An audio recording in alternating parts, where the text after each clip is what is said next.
안녕하십니까. 평촌고등학교 교사 최문철입니다. 저는 오늘 안양과천 교육지원청 고교학점제 관련 사업으로 중학교 선생님들을 대상으로 고교학점제에 대한 이해를 높이기 위한 강의를 준비했습니다. 선생님들께 고교학점제에 대한 기본적인 내용 말씀드리고 우리 안양에 있는 그리고 과천에 있는 학생들이 고등학교에 와서 어떻게 이 진로와 관련된 설계를 하고 또 과목을 선택할 수 있는지에 대해서 중학교 선생님들께 도움을 요청하는 그런 말씀을 좀 드리려고 합니다. 고교학점제는 아시는 것처럼 진로 적성에 따라서 다양한 과목을 선택 이수하고 누적 학점이 기준에 도달하면 졸업을 인정받는 교육과정 이수 운영 제도를 말합니다. 진로 적성에 따라서 다양한 과목을 선택 이수한다. 사실 이 부분은 고교학점제가 진행되는 시점이든 그리고 현재이든 사실 아이들이 진로 적성에 따라서 굉장히 다양한 과목들을 선택 이수하고 있습니다. 그래서 이 부분은 사실 현재 2015 개정교육과정 체제 하에서의 고등학교 모습과 크게 다르지 않습니다. 다만 달라지는 부분들이 바로 이 부분입니다. 일정한 누적 학점이 기준에 도달하고 그것이 도달해야만 졸업을 인정받도록 하는 교육과정 이수 운영 제도인데요. 우리 선생님들께서 대학을 다니실 때 혹시나 F, 낙제점을 받으신 적이 없으시죠? 만약에 우리가 낙제점을 받게 되면 그 한 학기 동안 수업 들었던 그 시간의 학점이 최종 학점으로 인정되지 않습니다. 그런 것처럼 고등학생에게도 이러한 부분들이 적용된다는 것이죠.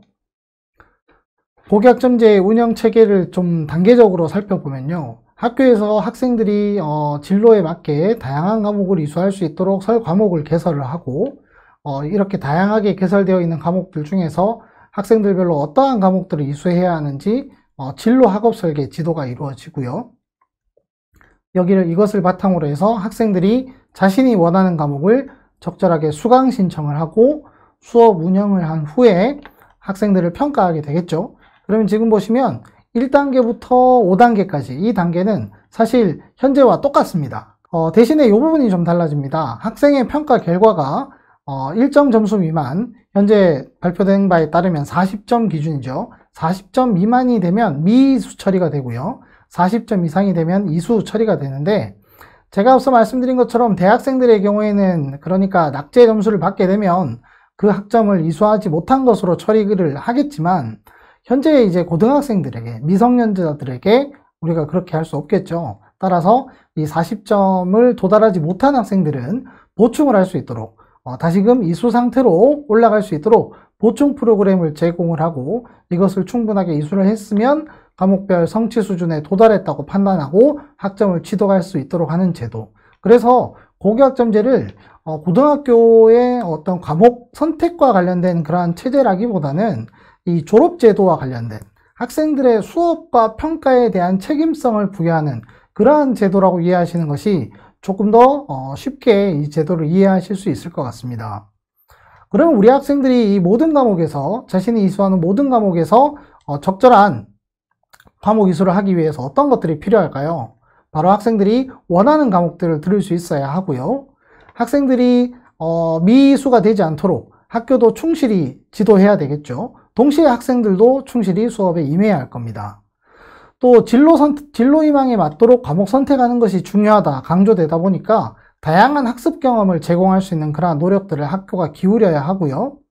이렇게 학생들이 다양한 과목을 수강하다 보면 공강이 발생한다던가 또는 과목별 수강 학생의 편차가 발생한다던가 이러한 문제들이 생깁니다. 따라서 학점제가 잘 운영될 수 있는 공간이 마련되어야 할 것이고 또 학점제 운영에 맞도록 학교 문화가 건전하게 또 민주적으로 또 협업적인 그러한 분위기가 조성되어야 할 것입니다. 이것을 위해서 현재 고등학교는 열심히 노력 중에 있고 원활하게 고교학점제가 이행될 수 있도록 준비 중에 있다고 말씀드릴 수 있을 것 같습니다. 이렇게 학생들이 과목을 많이 선택한다고 하니까 중학교 선생님들께서 그럼 도대체 얼마나 많은 과목들을 선택하게 되느냐 이런 의문들을 가지시는 경우가 있더라고요. 지금 보시는 내용은 2015 개정교육과정에서 보통교과, 그러니까 원칙적으로 일반고에서 개설하도록 일반고에 개설되도록 편성된 그러한 과목들인데요. 여기서 이제 공통과목이라고 하는 것들을 1학년 때 반드시 이수를 하게 되고요. 2학년, 3학년 때 일반 선택이나 이 진로 선택 과목들을 수강하게 됩니다. 일반고에서 개설되는 보통교과 이외에도 특수목적 고등학교에서 개설되는 이러한 전문교과 1에 해당하는 이러한 교과목들도 우리 학생들이 학교에서 개설하면 수강하실 수 있고요.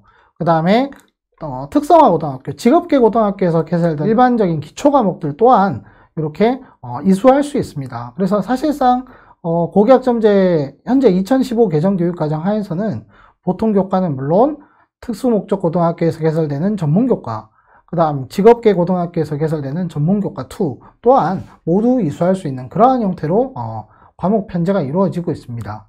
그럼 좀 더 실제적으로 저희 학교 편제 23학년도 입학생 편제를 기준으로 좀 말씀을 드려보면요. 학생들이 1학년 때 입학하면 대부분 다 공통 과목들을 수강하게 되고 각 교과에서 생활교양교과, 예술교과, 그리고 체육교과에서 필수 이수 기준 충족을 위해서 지정된 과목들을 수강하는 경우들이 대부분입니다. 이제 2학년, 3학년 가면 이제 학교에서 반드시 듣도록 지정하는 과목들의 숫자가 점점 적어지는데 그래도 몇 과목들을 학생들에게 지정하는 이유는 보통 이렇게 2학년 때 지정된 과목들이나 3학년 때 지정된 과목들은 수능의 어떤 공통 범위에 해당하는 수능 범위에 해당하는 그러한 과목들이 되겠고요. 수능 선택 과목이라든지 예술교과, 그리고 생활교양교과, 체육교과의 경우에는 학생들의 진로 희망에 맞게 적절한 과목을 선택할 수 있도록 일정 교과군 내에서 3과목을 선택한다든지 일정 교과군 내에서 2과목을 선택한다든지 이와 같이 학생들에게 선택권을 부여함으로써 다양하게 자신의 진로와 적성에 맞게 적절한 과목들을 수강할 수 있도록 지도하고 있습니다. 그 외에도 일과중에나 또는 학교 정규교육과정 이내에서 과목 수강에 대한 욕구를 충족하기 힘들 때에는 본교에 개설되지 않은 과목들을 인근 학교와 함께 개설해서 운영하는 오프라인 공동교육과정을 통해서도 이수할 수 있고요.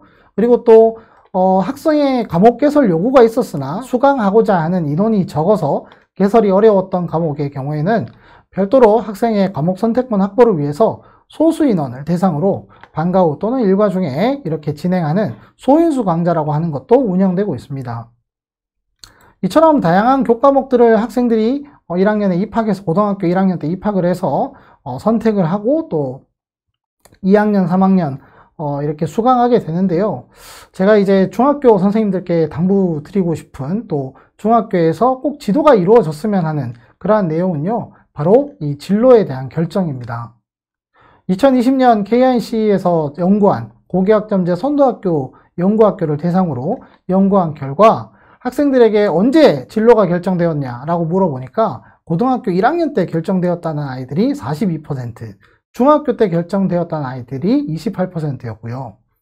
진로 결정에 도움이 되었던 사항이 어떤 거였냐? 2개 응답하도록 시키니까 웹 검색을 통해서 정보를 얻었다는 비율이 23%, 가족과의 대화를 통해서 얻었다는 비율이 22%, 반면에 교사와의 상담은 10%, 진로검사 결과는 9.8%, 학교의 진로교육 프로그램은 8.3% 정도 영향이 도움이 되었다. 이렇게 답변을 했습니다. 진로를 왜 결정하지 못했냐라고 하는 부분에 대해서도 내가 무엇을 좋아하고 잘하는지 몰라서 또는 희망했던 진로를 중간에 포기하게 되어서 진로를 결정하지 못했다는 학생이 가장 많았습니다. 2015 개정교육과정 그리고 2022 개정교육과정에서 진로교육과정에서는 이 4가지 단계 그리고 3가지 단계 기본적으로 자기에 대한 이해에서 출발해서 일과 직업세계, 진로를 탐색하는 그러한 과정을 거치고 그 이후 진로를 설정하고 디자인하고 준비하고 설계하고 실천하는 이러한 형태로 진로의 설계가 이루어져야 된다고 이야기를 하고 있습니다. 실제 고등학교의 중학생들이 졸업을 해서 1학년에 입학을 하면 진로 심리 검사를 통해서 진로 목표를 설정을 하고 다양한 진로 체험이나 직업 체험, 직업인 인터뷰 등등을 통해서 직업에 대한 정보를 탐색한 후에 학과 멘토링과 같은 학과 체험을 통해서 학과에 대한 정보를 얻고 학교에서 진행되는 교육과정 박람회를 통해서 과목 정보를 얻은 후에 과목 선택이 이루어지게 되는데요. 특히 이 과목 선택의 경우 그리고 이 교육과정 박람회가 1학기 한 중간쯤 5, 6월쯤에 이루어지게 되고요. 과목 선택의 경우에는 1학기 말 7월에 한번 보통 이루어지고 그리고 2학기 초 8월, 9월에 또 한번 이루어지고 그 이후에 이제 변경되는 경우들이 있으나 현실적으로 학교의 어떤 차년도 교육과정 운영 때문에 원활한 어떤 변경이나 이런 부분이 어려운 경우도 사실 있거든요. 제가 드리고 싶은 말씀은 이러한 진로 목표에 대한 설정이나 직업 정보의 탐색의 경우는 사실 중학교에서도 많이 진행하고 계신 것을 잘 알고 있습니다만, 고등학교 1학년 입학한 이후에 진로 목표와 직업 정보 탐색과 그리고 학과 과목 선택까지 이 일련의 과정이 한 학기 만에 끝나는 건 사실상 매우 힘듭니다.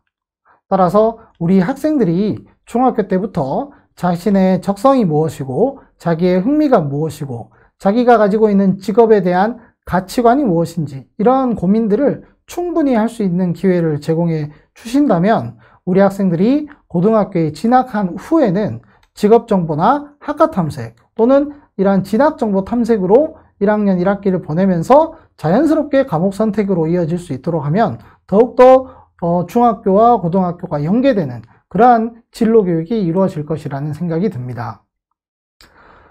이렇게 과목 선택이 중요한 이유는요, 여전히 많은 입학하는 인원에서 많은 부분을 차지하고 있는 학생부 종합전형 이 부분 때문인데요. 최근에 연구된 공통평가 요소 및 평가 항목이라고 하는 문서에서 학생의 진로 역량을 판단한다고 합니다. 자신의 진로, 전공에 관한 또는 계열에 관한 탐색 노력과 준비 정도, 전공과 관련된 교과 이수의 노력, 전공 관련된 교과의 성취도, 진로 탐색 활동과 경험, 이러한 부분들을 학생들이 1학년부터 준비를 하기 위해서는 중학교에서부터 가급적이면 대략 어떤 계열에서 내가 진로를 설정하고 싶다, 어떠한 부분에 관심이 있다라고 하는 그러한 밑그림이 그려져야 고등학교에서 원활한 고교학점제 하에서의 과목 선택과 학교 생활이 가능할 것이라는 생각이 듭니다.